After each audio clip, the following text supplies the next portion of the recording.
આજે ગુરુ પૂર્ણિમાની કંકુ ચોખાથી તિલક કરશે અને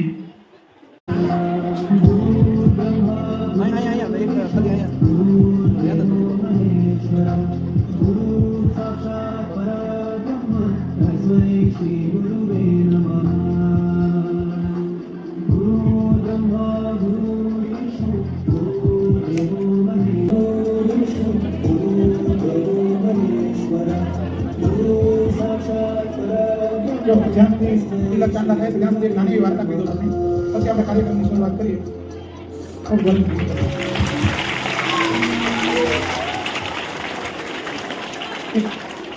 જંગલની અંદર સરસ મજાનો ગુરુજીનો આશ્રમ હતો. પહેલાના સમયની અંદર બાળક 5 વર્ષનું થઈ જાય પછી એના માતા પિતા છે એ બાળકને ગુરુ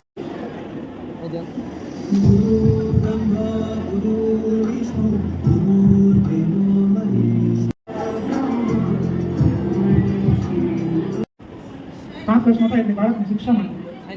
જંગલમાં ગુરુજીના આશ્રમ હોય ત્યાં શિક્ષણ આપે અલગ અલગ વિષયોનું અને પછી એને દરેક પ્રકારનું શિક્ષણ પૂરું થઈ જાય પછીની પરીક્ષા હોય.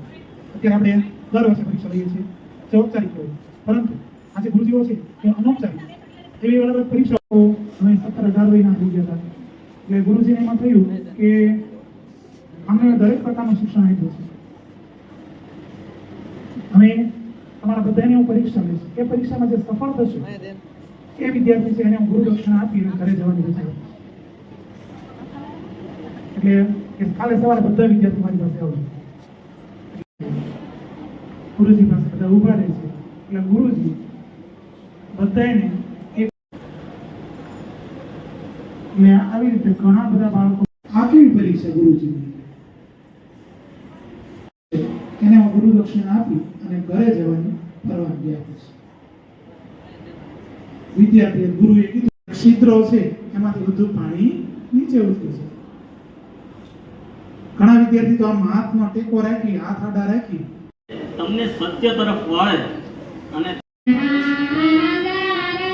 વ્યાપ્તમ એન ચરાચરમ છે કે ગુરુનું મહત્વ શું છે? સરસ્વતી મહા સંપૂર્ણ જ્ઞાન મળે છે, શક્તિ આપે છે અને સાચી સમજ આપે છે. આજે આપણે આપણા ગુરુઓને યાદ કરીએ છીએ અને માન આપીએ છીએ જે આપણને જ્ઞાન અને સફળતાના માર્ગમાં સતત પ્રેરણા આપે છે. ગુરુ તે છે જે આપણને ગાવાની છું, તમારે ગાવાનું નથી, શાંતિથી સાંભળવા.